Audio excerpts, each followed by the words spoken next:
राधे राधे। कालाष्टमी की प्रमाणिक और पौराणिक कथा। आप सभी को कालाष्टमी की हार्दिक शुभकामनाएं। हिंदू पौराणिक कथा के अनुसार हिंदू कैलेंडर में हर माह आने वाली कृष्ण पक्ष की अष्टमी तिथि मासिक कालाष्टमी पर्व के रूप में मनाई जाती है। यह अष्टमी भगवान भैरव को समर्पित है तथा इसे काला अष्टमी भी कहा जाता है।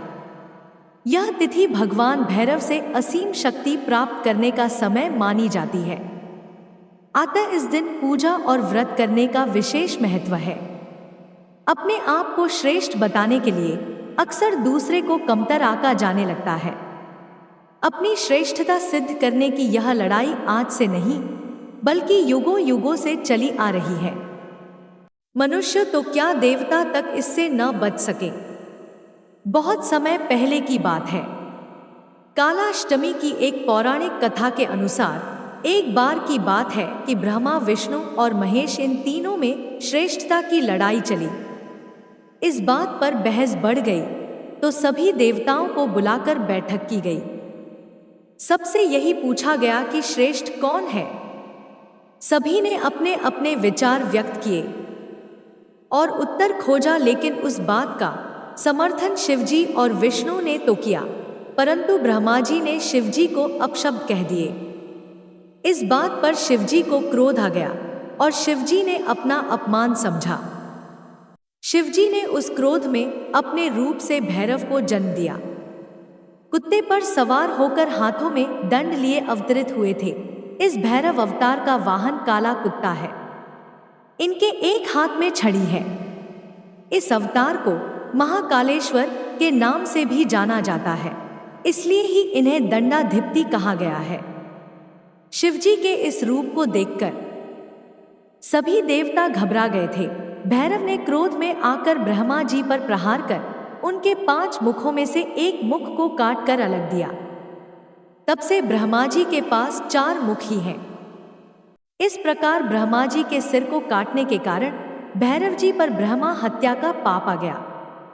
ब्रह्मा जी ने क्षमा मांगकर काल भैरव के कोप से स्वयं को बचाया। तब जाकर शिवजी अपने असली रूप में आए। भैरव बाबा को उनके पापों के कारण दंड मिला, इसीलिए भैरव को कई दिनों तक भिखारी की तरह रहना पड़ा। लेकिन काल भैरव पर ब्रह्मा हत्या का दोष चढ़ चुका था, जिससे मुक्ति के लिए वे कई वर्षों तक यत्र तत्र भटकते हुए वाराणसी में पहुंचे, जहां उन्हें इस पाप से मुक्ति मिली।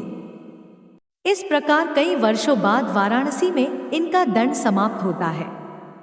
इसका एक नाम दंडपाणि पड़ा था। कुछ कथाओं में श्रेष्ठता की लड़ाई केवल ब्रह्मा जी व भगवान विष्णु के बीच भी बताई जाती है। भगवान काल भैरव को महाकालेश्वर दंडाधिपति भी कहा जाता है। वाराणसी में दंड से मुक्ति मिलने के कारण इन्हें दंडपाणि भी कहा जाता है। कालाष्टमी कथा शिव पुराण के अनुसार कृष्ण पक्ष की अष्टमी तिथि को काल भैरव का जन्म हुआ था। मान्यता है कि काल भैरव का व्रत रखने से उपासक की सभी मनोकामनाएं पूरी हो जाती है और साथ ही जादू टोना और तंत्र मंत्र का भय भी खत्म हो जाता है। ज्योतिष के अनुसार काल भैरव की पूजा करने से सभी नवग्रहों के दोष दूर हो जाते हैं और उनका अशुभ प्रभाव खत्म हो जाता है। हर हर महादेव। कहानी कैसी लगी? अगर पसंद आए हो तो हमारे चैनल को सब्सक्राइब करें और वीडियो को लाइक करें। अपने फैमिली दोस्तों में शेयर करना ना भूलें।